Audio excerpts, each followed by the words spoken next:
Interview scenes from movies and TV shows can be a lot of fun to watch, but how do they stack up with real life? Check out this video to find out.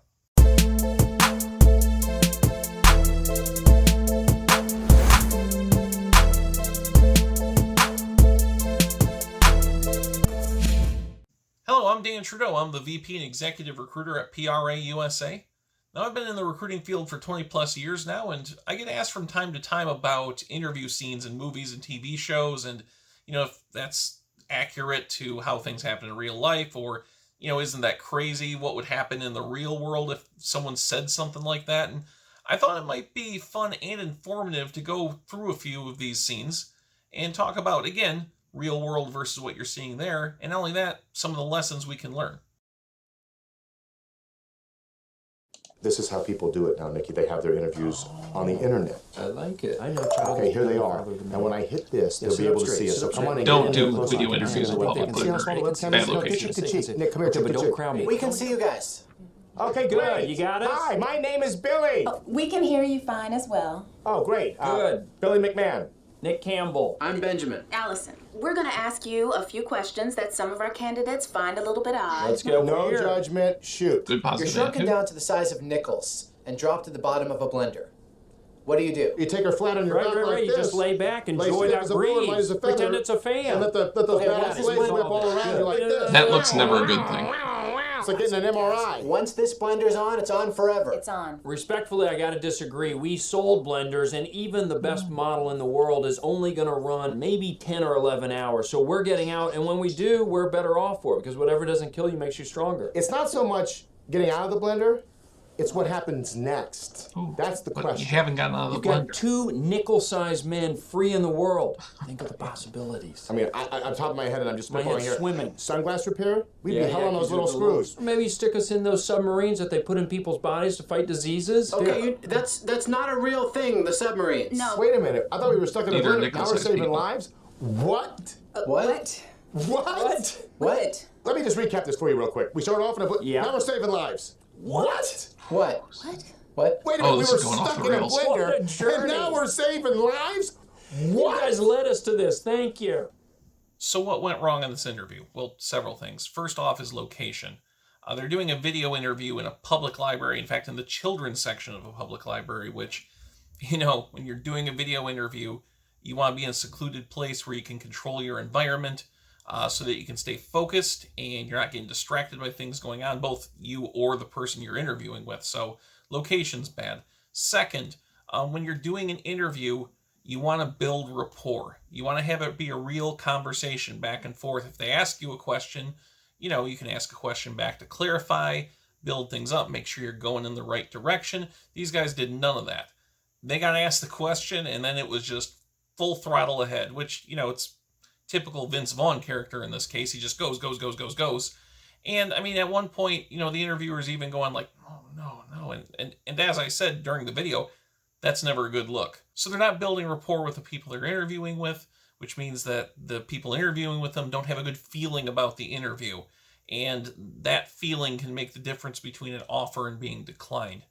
And then finally, when you're being asked a conceptual question like this, now granted, this sort of question, it's more out there than what you and I would typically get on an interview, but whenever you're asked to do any sort of problem-solving question like that, they want to know, what your problem-solving process is. Are you a creative thinker? Since they're interviewing two people, maybe figure out the way you'd be working together. These guys, they just try to change the whole thing. It's not what happens, to get you out of the blender. It's what happens after. Well, you've never gotten out of the blender. So they're trying to completely change the context of it and going off on this crazy tangent about saving lives as nickel-sized people, which is not at all what, was being asked. What do you think your greatest strengths as a manager? Why don't I tell you what my greatest weaknesses are? I work too hard, I care too much, and sometimes I can be too invested in my job. Okay. And your strengths? Well, my weaknesses are actually strengths. Oh. Yes. Very good. There you go. I think we could be doing better. I've never been a big fan of the name Dunder Mifflin. I was thinking we could name the company something like Paper Grate. Where great paper is our passion. I think it's We're safe. great. That's not what he was looking for. Could be good. Or super duper paper. It's super duper. I don't know. Something like that. Okay. Okay. Thanks for coming in, Michael. Thank you. It is always a treat when our paths cross. It is always a treat when our look at paths that. cross. Okay, at the end of that video, you saw I was pointing something out, and the thing I was pointing out was Michael Scott's handshake. Handshake's a very basic thing in a social setting or a business setting. You know, when you shake hands with someone, it's a firm handshake. You look in each other's eyes, you smile. That projects confidence. Michael Scott is a character who is deeply insecure, deeply nervous type person, has a lot of anxieties, and he tries to cover it up with sort of like a fake confidence with bluster. So he was trying to act confident during this interview, but at the handshake at the end, he frowned, he looked at the floor, just mumbled back what had just been said to him. He's actually betraying his inner insecurity. He's showing that he's not confident. So it's literally the exact opposite of the way you're supposed to shake someone's hand. At the beginning of the interview, we saw him get asked, what are your greatest strengths, which he tried to do, flip to what are your greatest weaknesses. They're very cliched interview questions, but they get asked a lot, so you have to be ready to answer them. There's a ton of material out on the internet, videos, articles about how to answer what's your greatest weaknesses. In fact, I made a video for that for our channel. One thing that you can't do that's really transparent, that even a novice interviewer picks up on, is, of course, exactly what Michael Scott did. Try to flip it around to, my greatest weaknesses are actually my strengths. I work too hard. I care too much. I'm too much of a perfectionist. No one buys those. It's a bad way to handle it. People see right through it. And, you could tell just by the look on, the guy from corporate's face, he wasn't buying it at all. And you'd run into the same thing on an interview if you tried to pull that off. Finally, when Michael Scott was asked about any changes or improvements he'd make at Dunder Mifflin, he went off on that answer about the name Dunder Mifflin, which clearly was not what the corporate guy was looking for in an answer. And to avoid making that same mistake, you have to use what we call the 3 R's. Now, what are the 3 R's? I would strongly suggest you check out my partner Jim Petitprin's video on that subject. It's a way to ask questions to make sure that you understand what exactly they're looking for in an answer before you answer it. It's no surprise at all that Michael Scott doesn't know how to use those. I'm going to change it up a little bit for my Office Space reaction. One, the videos are a little different in that we have people not interviewing for a new job, but they're interviewing to keep their jobs. The software company that they worked at has hired a consulting firm to decide, who should be let go in a big downsizing. So these guys are interviewing to keep their jobs. A lot of the same principles still apply, though. Now, the second thing that's different is you might have noticed I said videos, because we're going to be watching 2 interviews. We're going to be watching 2 videos to see 2 very different reactions to the same interview scenario. One, of course, goes very poorly. The other one goes very well. So let's take a look. What you do at Initech is you take the specifications from the customers and you bring them down to the software engineers. Yes, that's right.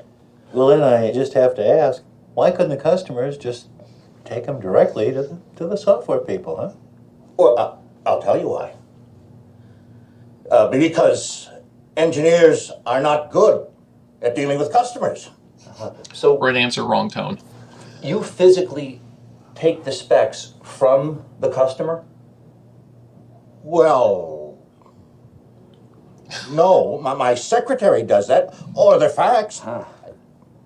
So then you must physically bring them to the software people. Well, no. Yeah, I mean, sometimes. What would you say you do here?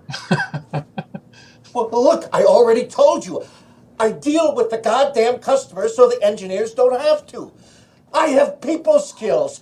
I am good at the dealing vein in with his people. forehead's Can't about you to burst. understand that?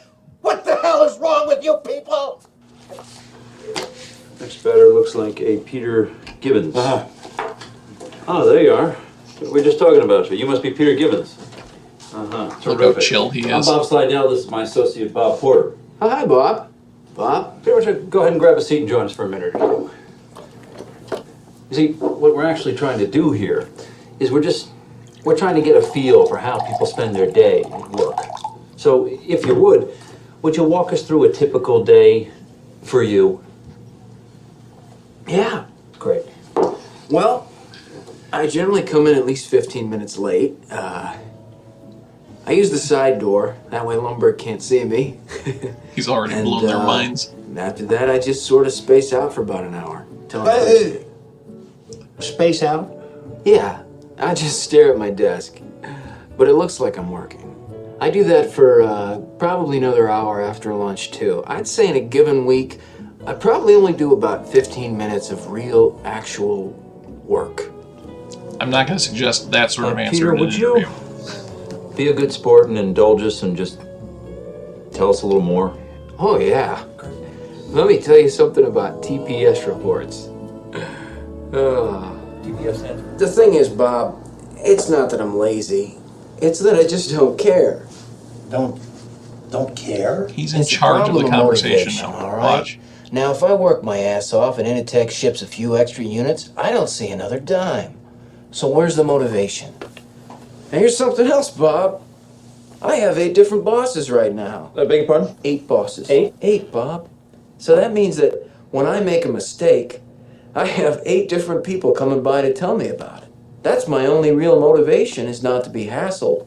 That and the fear of losing my job. But you know, Bob, that'll only make someone work just hard enough not to get fired. Would you True. bear with me for just a second, please? Not typically something you'd say in an interview, though. What if, and believe me, this is so hypothetical, but what if you were offered some kind of a stock option equity sharing program? Would that do anything for you? I don't know, I guess. Listen, I'm gonna go. It's been They're really looking for nice his talking approval. to both of you guys. Absolutely. The pleasure's all on this side of the table, trust me. Good luck with your layoffs, all right? I hope your firings go really well. Excellent. Great. Now, in a movie like Office Space, obviously we're dealing with, exaggerations. You'd never tell someone on an interview that it's not that I'm lazy, it's just that I don't care. Or admit that you only do 15 minutes of work a week. But what I really wanted to focus on between these two interviews is just the difference in demeanor. And again, that confidence thing and building rapport comes up. In the first interview, he was on edge. I mean, it looked like his head was about to explode. I mentioned that, that vein in his forehead was going to burst. Partly because, of course, he was so nervous coming into this and so worked up that he couldn't think straight. But the other part of it is, obviously, the guy's really got nothing to talk about. His job is borderline non-existent there. But the main problem is, it wasn't so much an interview, which is supposed to be a conversation, but an interrogation. The dynamic was all off. The people he's talking to aren't confident in his abilities because, of course, he's not projecting any confidence. Even if he had more of a job to talk about, it probably wouldn't get across because he was so worked up and so emotional. And, you're not going to convince people you have people skills by screaming, I have people skills! So compare that to Peter's interview, which, even though the things he's saying are over the top, look, his demeanor, his confidence, flipped the entire thing on its head. Here are 2 guys who have been talking to people who are nervous all day, who are freaking out about maybe losing their job. When Peter comes in, he's not shaken at all. He's confident. And just his tone completely turned things around. He was able to change the entire dynamics of the interview. And by the end, he was leading it and they were following. They were hanging on his every word. At the end there, they were literally looking for his approval. He flipped the power structure in that interview completely on its head by being confident, building rapport, sort of catching them off guard by not sounding like everybody else. So the thing I want to drive home is not so much the contents of what they were saying, but the difference in attitude, in being relaxed, confident, giving them real stuff. There was no BS. There was no posturing in Peter's answers. It was all genuine, and that's what won the Bobs over. And that's what you need to do when you're doing an interview. Hope you enjoyed the video and got some good information out of it. Let me know down in the comments if there are other interview scenes you think I should react to that I should cover here. And make sure you subscribe to the PRA USA YouTube channel, because every week we're putting up content here that has insight from our 30 plus years in recruiting. Everything from career management to job searching advice, as you can see here, including interviewing and reacting to the big questions of the day. Use our experience to help you get the career that you deserve.